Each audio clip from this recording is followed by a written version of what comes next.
Então vou levantar as minhas mãos e louvar, pois tudo que tenho é um aleluia, aleluia. De pregar, ou você que quer aprender a pregar, ou você que tem o dom da palavra, ou você que já prega como eu também prego, né? Ministro a palavra do Senhor. Funciona desse jeito. Primeiro, você prega para você mesmo. A primeira mensagem vem, você prega para você mesmo. Aí depois você transmite a mensagem. Então, certamente Deus já falou alguma coisa com o Christensen, agora ele vai dividir conosco em nome de Jesus. Pai, nós agradecemos ao Senhor pelo empenho do Christensen em hoje dividir uma palavra no fechamento desse propósito. Com Deus é possível. Que o Senhor possa continuar cuidando dele, cuidando da casa dele, ó Deus, cuidando, Pai, do seu relacionamento, abençoando também a Ingrid, ó Deus, e a vozinha dele nós colocamos diante das mãos do Senhor, pedindo ao Senhor que o Senhor possa, Pai, em nome de Jesus, consolar a todos, ó Pai, e que o Senhor possa cuidar dela, Pai, nessa reta final. Em nome do Senhor Jesus, nós oramos, crendo que os seus anjos estão acampados em volta dela, porque nós estamos pedindo isso agora, nesse exato momento, em o nome de Jesus. Amém e amém.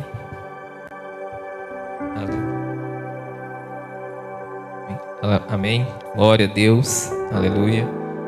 Eu cumprimento os irmãos com a paz do Senhor Jesus. Amém. Glória a Deus. Irmãos, eu queria convidar os irmãos hoje a me acompanhar na leitura da Bíblia, no livro de 2 Reis, capítulo 18. É muito bonito. Com Deus tudo é possível. 2 Reis 18. Aleluia. Nós vamos ler até o versículo 5. Do 1 ao 5. Glória a Deus.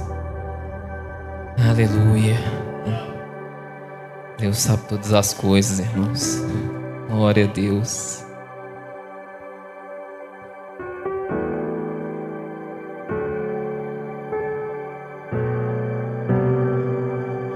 Amém. Vamos lá.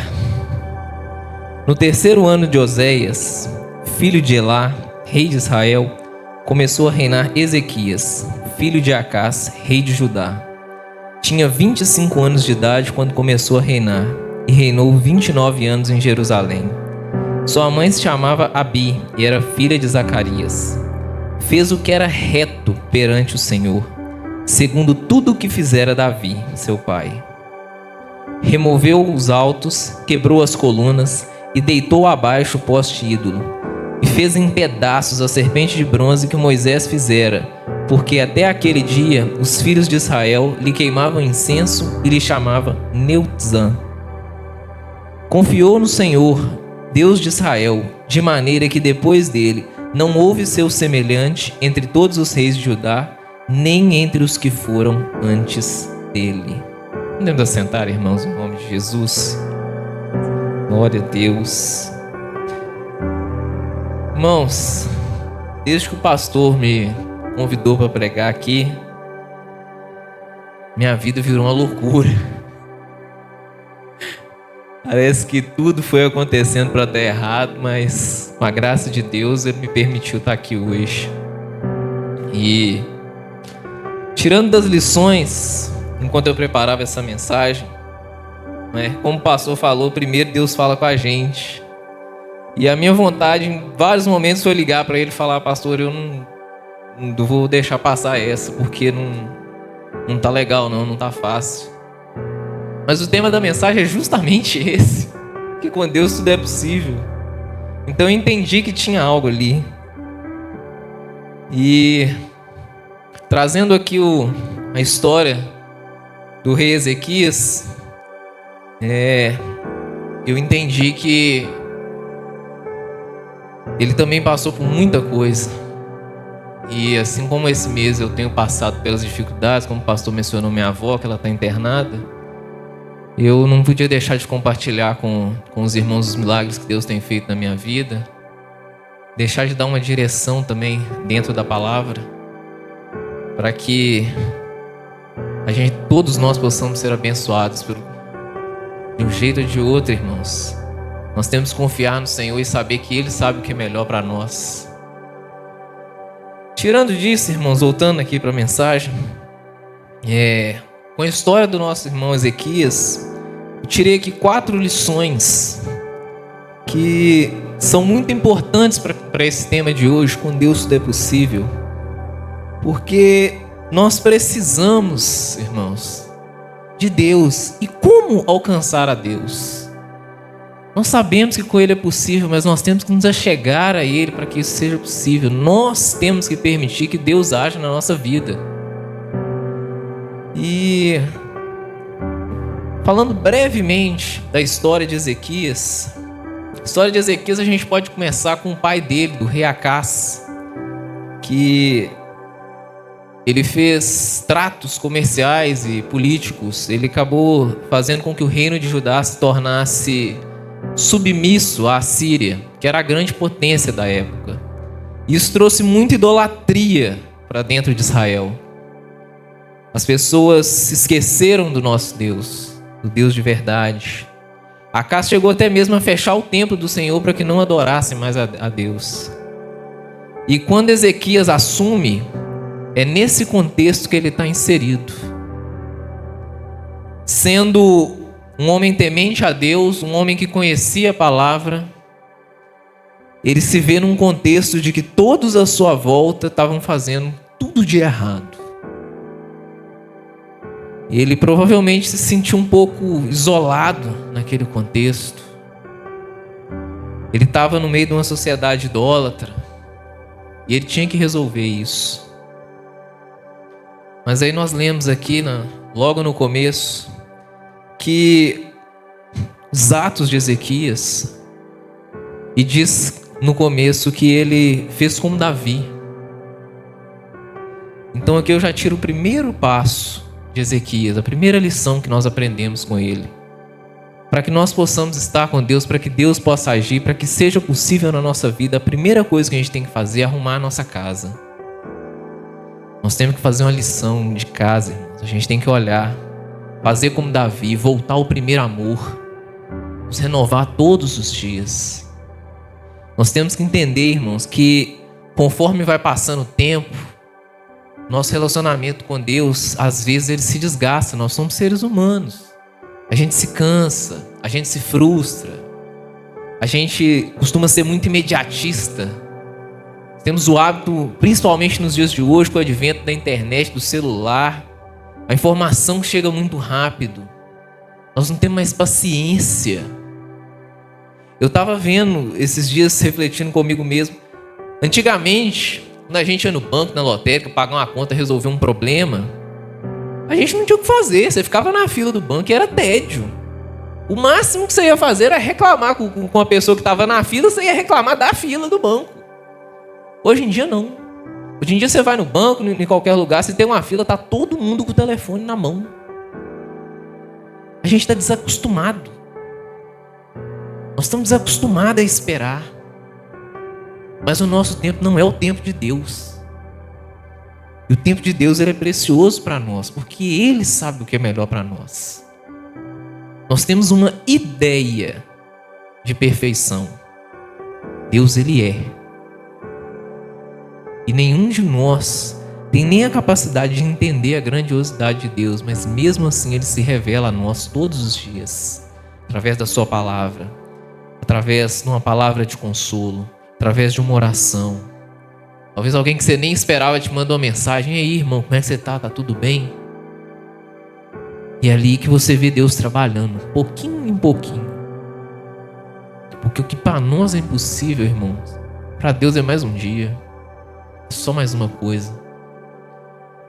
Então, assim, arrumar a casa, irmão, olhar para dentro, olhar para nós, ver, consertar. Será que eu estou vivendo o primeiro amor todo dia? Será que eu estou renovando os meus votos e a minha aliança com Deus? Será que eu estou realmente em comunhão com esse Deus maravilhoso? Deus está sempre lá nos esperando, irmãos. Depende de nós. O mais difícil Ele já fez por nós. E dando seguimento aqui à nossa mensagem, A segunda coisa que Ezequias faz: destrói os altares pagãos, destrói os ídolos. E para nós pode parecer até um pouco ridículo essa mensagem, porque creio aqui que ninguém tem uma imagem em casa, um poste ídolo de adoração. Só que se a gente for olhar dentro da teologia, dentro da própria palavra ídolo, né, do significado dela, isso não é só um objeto de adoração. É qualquer coisa que tire o nosso foco de Deus. E alguns meses atrás eu tenho o hábito de ler a Bíblia todos os dias, alguns capítulos. E alguns meses atrás, eu estou falando de mim, irmãos, eu não estou falando de ninguém aqui não, tá bom? Eu vou me colocar no exemplo. Eu vi que esse ato meu de ler os capítulos da Bíblia todos os dias, eu estava lendo, mas eu estava lendo por ler.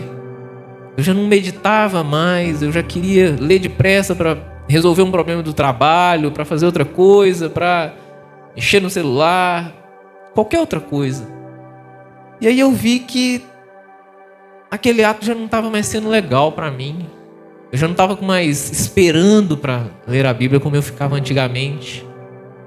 E aí eu vi que eu estava colocando outras coisas na frente de Deus.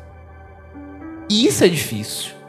Porque às vezes não é nem coisa ilícita. O Sérgio mesmo tem o costume de falar isso com a gente nas escolas bíblicas. Quase todos ele fala. Tem muitas coisas que são lícitas na nossa vida. Trabalho, às vezes, né, um parente adoentado. Muitas outras coisas, né? Filho, família, tem que ir resolver um problema. A gente está sempre correndo, irmãos. Mas a gente tem que ter a consciência de que tem coisas que são inegociáveis. E o nosso relacionamento com Deus, ele tem que ser inegociável. O nosso Deus, ele não é o gênio da lâmpada que quando você tem um problema, você vai correndo para ele para fazer pedido. Não é assim que funciona. Com Deus é possível. A Bíblia diz que é melhor você estar numa casa que tem luto do que numa casa que tem festa. E eu entendo isso porque é na hora do luto, é na hora que cai um parente seu doente, é na hora que você vê tudo desmoronando, que você vê que o seu serviço não é tão importante. Você vê que o seu trabalho, o seu carro, a sua casa, todas as outras coisas, o seu estudo, a sua faculdade, o seu tempo às vezes de estudar para uma prova, você vê que aquilo não é tão importante assim.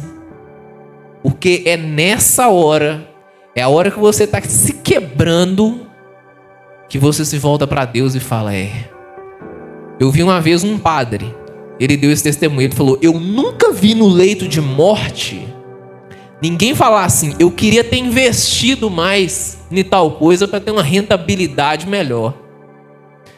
Mas ele já viu todas as pessoas no leito de morte, eu queria ter tido mais 15 minutos com meu parente que eu amava.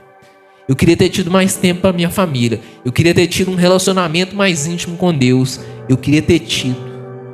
Mas naquela hora já não adianta mais, irmãos.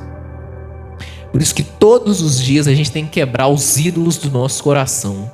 O que tem nos tirado da presença de Deus todos os dias? Não é uma vez, não é duas vezes, não é 3 vezes. Eu não estou dizendo aqui para ninguém virar eremita e ficar o dia inteiro ajoelhado na frente da Bíblia ou vir na igreja e dormir na porta da igreja. Não é isso. Não é isso. Se nós pudéssemos alcançar a salvação por meio das nossas obras, a gente não precisava de Jesus, irmãos. Não é isso. Mas é que a gente tem que ter a consciência todos os dias de o que eu estou fazendo e por que eu estou fazendo ou não estou fazendo. Isso é que é importante. É você ter a sua consciência limpa. É você saber que você não está vindo aqui na igreja só para parecer bonito para o pastor. Isso não vai se importar no dia do juízo, irmãos. Isso não vai importar para nós. Porque Deus, Ele quer a sua obediência. Deus, Ele quer o seu coração. E todos os dias é uma luta diária contra nós mesmos, a gente quebrar aquilo que a gente já está acostumado para que a leitura da Bíblia, para que uma oração, para que um louvor não se torne uma música, para que uma leitura de Bíblia não se torne simplesmente um texto que você lê para lá e para cá. É isso que tem que mudar. Nós temos que mudar todos os dias, nós temos que nos renovar.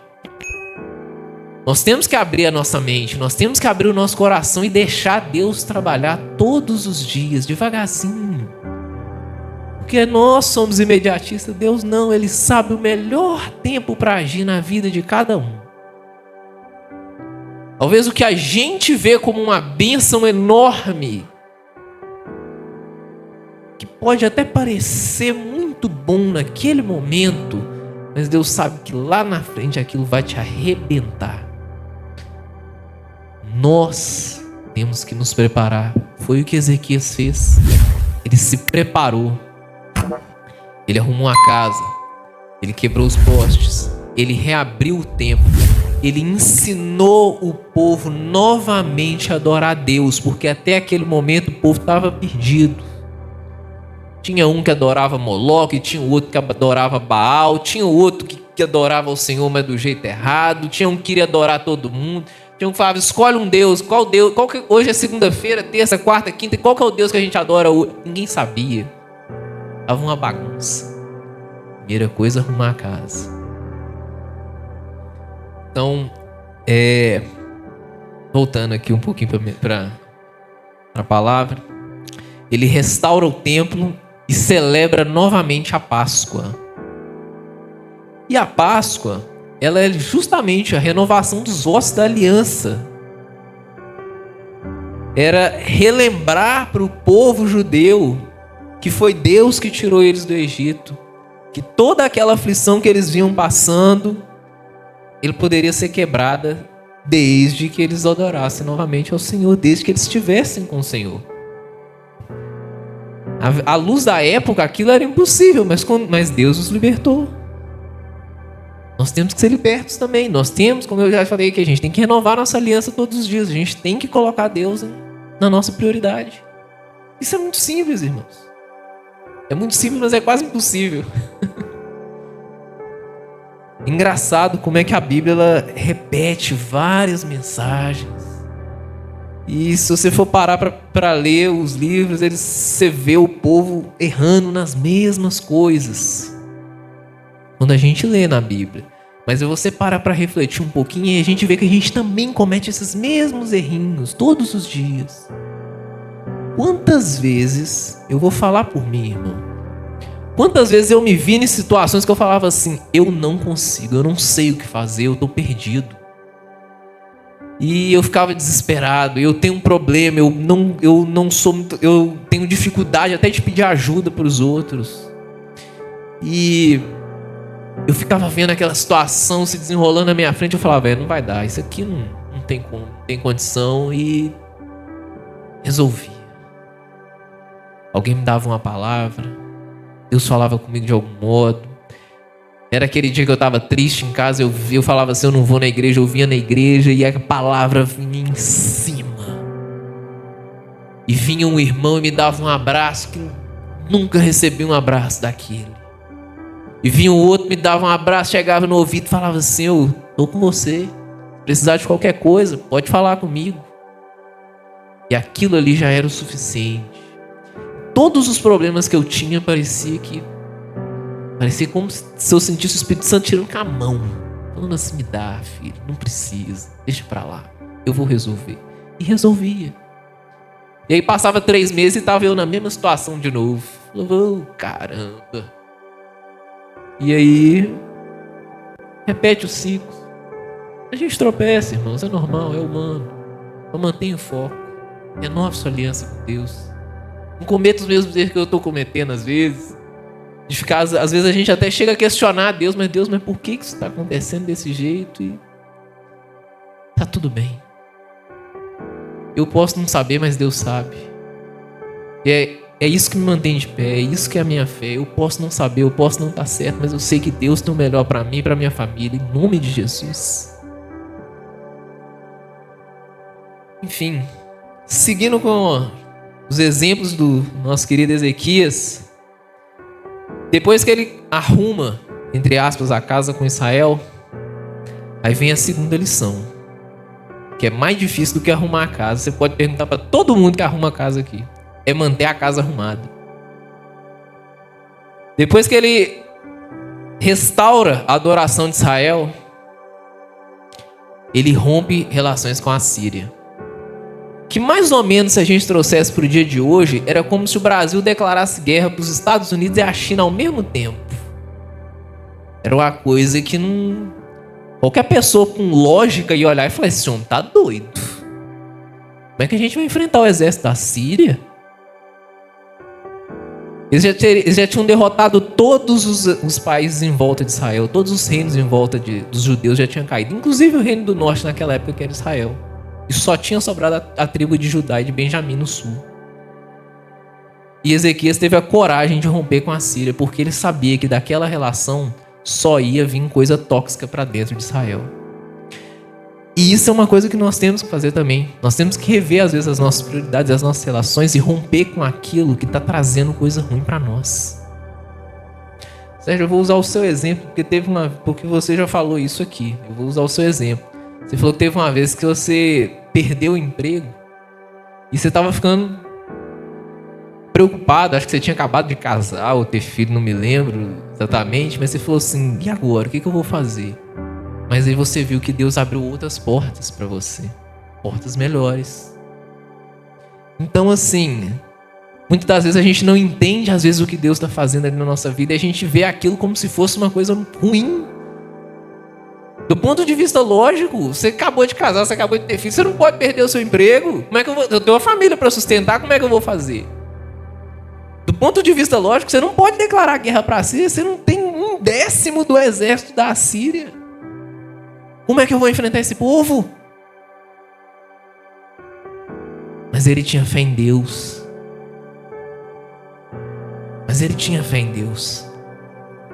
Ele sabia que a vitória não vinha das mãos humanas. A vitória vinha dos céus. E assim como Deus abriu as portas para você, abriu as portas para Ezequias. E as coisas começaram a se resolver. E ele foi tirando aquilo que era ruim. E ele foi renovando aquela aliança todos os dias. E ele foi mantendo o povo na linha. Ele tomou uma posição, irmãos. E quando os exércitos da Síria cercam Israel, melhor dizendo, quando os exércitos da Síria cercam Judá, um dos generais, ele começa a fazer as ameaças contra o rei. E ele começa a falar até com a população que estava próxima aos muros: não caiam na lábia de Ezequias. Nenhum dos reis, nenhum dos deuses das outras nações foi capaz de salvá-los. Por que vocês acham que o seu Deus vai salvar? E Ezequias, naquele momento, ele dá uma ordem para que ninguém respondesse àquela provocação. Por quê? Porque ele foi tomar uma posição. Ele foi buscar Isaías. Ele foi buscar do Senhor.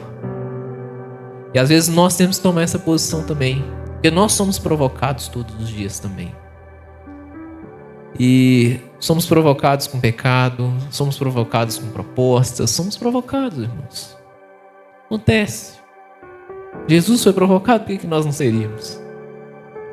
Mas Ezequias manteve a posição.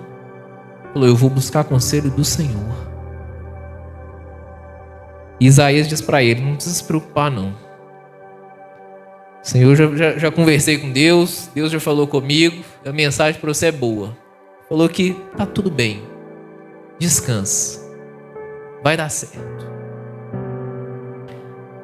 Mas acaba que o problema não se resolve naquele momento. O cerco à cidade continua. O povo começa a passar fome. E eu imagino Ezequias naquele momento, um abacaxi desse tamanho para resolver. Eu tô com a minha cidade cercada. Eu tô enfrentando um exército que é muito maior do que o meu.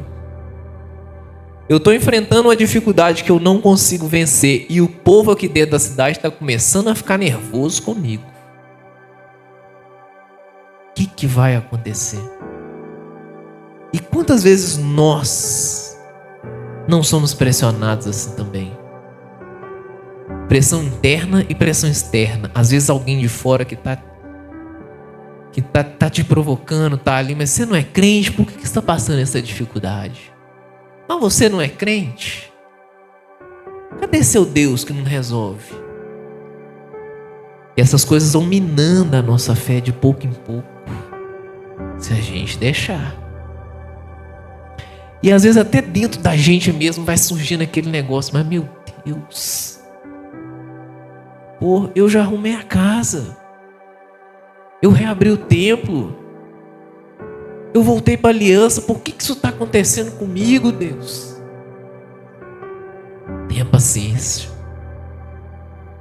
busque conselho no Senhor, busque conselho com os verdadeiros homens de Deus.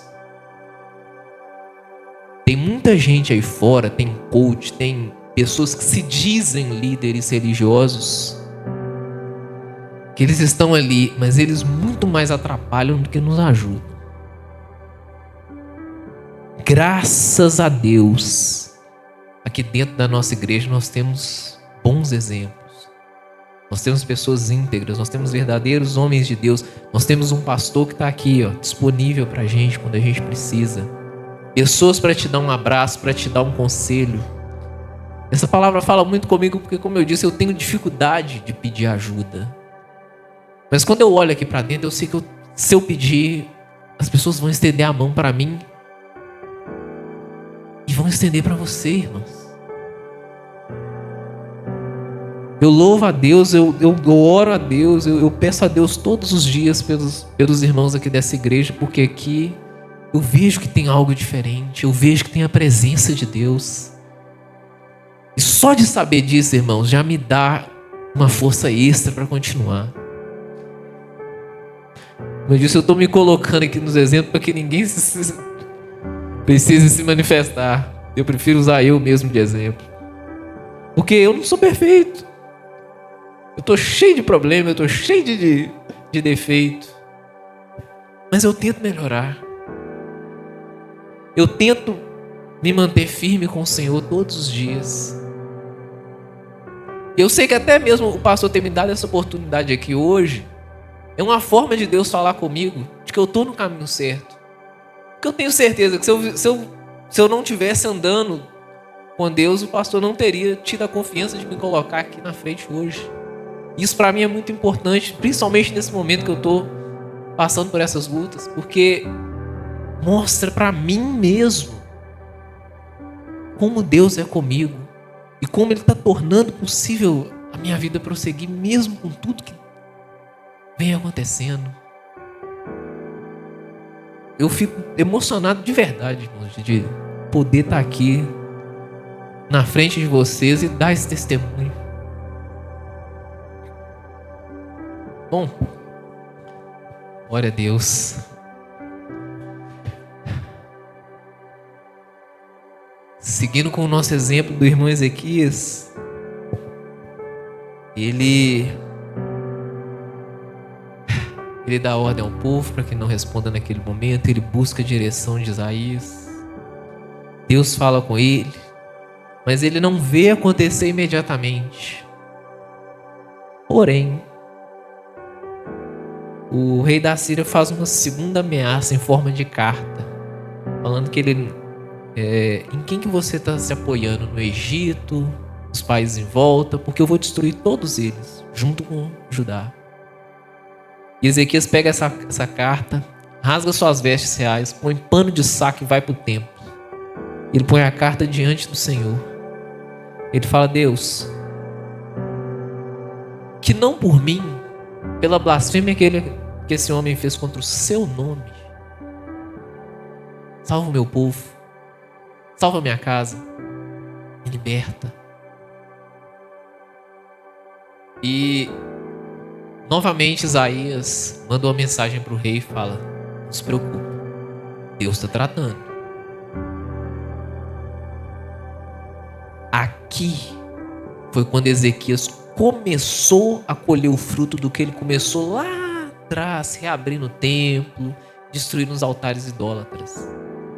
a briga que era de Ezequias, Deus se pôs na frente. Ele falou: não é mais com você, Ezequias. Você já fez o que precisava. Você arrumou sua casa, você manteve a sua casa limpa.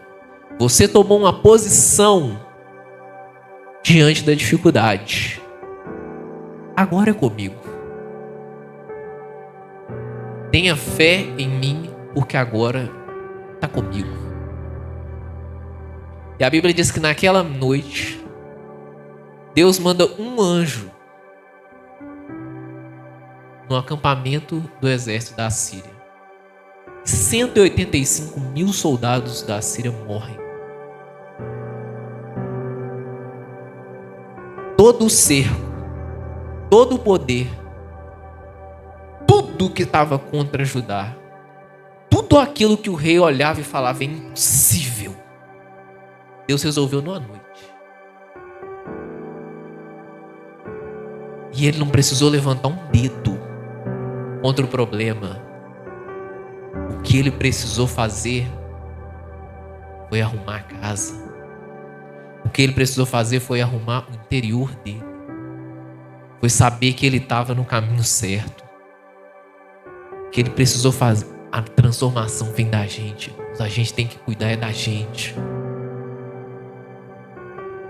Buscai a Deus em primeiro lugar, o resto vos será acrescentado. E o que é o resto? É o resto. Saiba que Ele é Deus para fazer na sua vida. Saiba que Ele é Deus para resolver esse problema. Saiba que Ele é Deus para curar. Mas saiba também que Ele é Deus quando Ele não fizer. Porque é nessa hora que a nossa fé é mais provada. Porque quando o exército estava cercando, esse cerco durou meses, irmãos. E era muito fácil você entrar em desespero e abandonar tudo e falar: não está funcionando. Vai funcionar, irmãos. Pode não terminar do jeito que a gente espera, do jeito que a gente quer, do jeito que a gente almeja, mas vai terminar da melhor maneira possível para nós, porque é isso que Deus tem para nós, o melhor. E é nessa fé que a gente tem que se manter. E por último, mas não menos importante, a quarta lição que eu tiro, ela vem não de um acerto. Isso me fez até questionar um pouco essa mensagem, mas depois eu entendi o Espírito Santo falando comigo. A Bíblia, ela fala de histórias verdadeiras. E a história verdadeira, ela nem sempre é bonitinha, ela nem sempre tem um final feliz. E Ezequias, apesar de ter sido um rei, como a Bíblia diz aqui, ele andou mais perto do Senhor do que todos os outros reis de Judá. Mas ele teve um desviozinho de caráter no final. E o Espírito Santo falou comigo: a gente tira a lição das coisas boas, mas tira a lição das coisas ruins. A gente vê o que é ruim e faz o contrário. E qual foi o grande problema do rei Ezequias? Ele cai adoentado. E ele manda chamar de novo o profeta Isaías. E o profeta Isaías fala: Deus tem uma mensagem para você. Põe sua casa em ordem porque sua hora chegou. E o rei, ele fica triste. E ele chora. Ele faz uma oração sincera, com lágrimas amargas. E ele chora. E Deus manda Isaías voltar e falar: olha, Deus escutou sua oração. E Ele está te concedendo mais 15 anos de vida. Só que o problema é que um pouco depois disso, talvez pelas vitórias que ele teve, talvez por tudo que Deus fez na vida dele, enquanto ele era fiel a Deus, ele se envaideceu.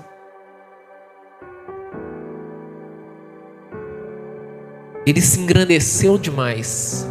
E quando os mensageiros da Babilônia vêm visitá-lo, ele começa a mostrar o reino dele. Olha aqui, olha as minhas riquezas, olha o meu cofre, olha o meu reino, olha a minha casa, olha o meu palácio. E ele começa a se envaidecer e se engrandecer para aqueles homens. Ele abre e mostra tudo o que tinha dentro do reino. E Isaías volta e fala: olha, Deus tem mais uma mensagem para você. Dessa vez não é muito boa, não. Ele falou que tudo isso que você mostrou como sendo seu, tudo isso que você se vangloriou, isso vai tudo acabar lá com os mensageiros da Babilônia. Ou seja, irmãos, nós temos que ter a nossa humildade, nós temos que ter a nossa perseverança para estar com Deus enquanto Ele está com a gente na dificuldade. Mas na vitória, a quarta lição que eu tiro é: continue dando glória a Deus. A quarta lição é: não se afaste de Deus quando você estiver bem. Não procure Deus só nos momentos difíceis. Procure Ele principalmente nos momentos de fartura, no momento em que você está bom.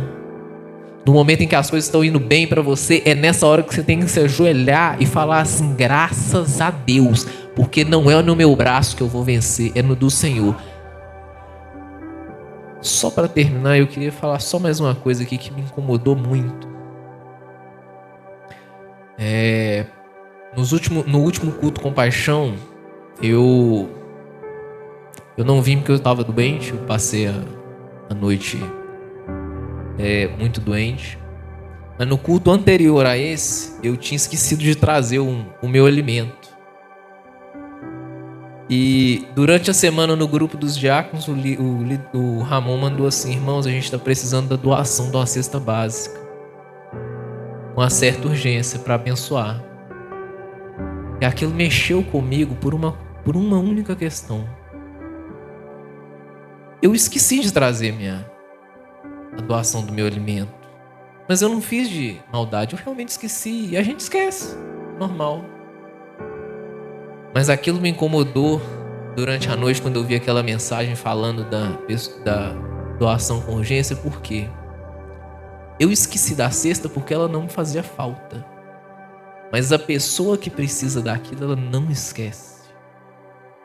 Então assim, aquilo mexeu muito comigo, porque Deus falou: não esqueça de mim quando você estiver em cima, porque você vai lembrar de mim quando você cair. Então assim, irmãos, eu estou falando, mais uma vez eu estou falando de mim. Aquilo ali me incomodou. Eu falei: eu tenho que ser mais crente. Eu tenho que me colocar mais na brecha. Eu tenho que me colocar mais nos pés dos outros. Eu tenho que olhar mais pro meu irmão. Porque quando eu tô bem, a gente tende a ignorar o problema dos outros. Quando você tá mal, você é solidário. Quando você tá bem, às vezes a gente tende... É humano, a gente tende a ignorar. E isso às vezes atrapalha. Porque Deus, Ele não quer você passando em cima do seu irmão. Ele quer você em comunhão com Ele. E isso muito mexe comigo. Me dói no coração. Porque se hoje eu tenho a oportunidade de abençoar, é porque eu sei que eu já fui abençoado no passado. Seja por mãos, dos irmãos que ajudaram, seja pela própria palavra de Deus, que me impediu várias vezes de tomar os caminhos errados, que me chamou, que brigou por mim. Então, irmãos, só para encerrar aqui, eu queria deixar essas 4 liçõezinhas com os irmãos, para vocês não esquecerem. Arrume a casa, mantenha a casa limpa, tome uma posição diante de Deus. E quando a vitória vier, e ela vai vir em nome de Jesus, não se esqueça de Deus e dê glória àquele que merece toda a nossa glória. Aleluia. Louvado seja o nome de Jesus. Eu agradeço muito a oportunidade dos irmãos.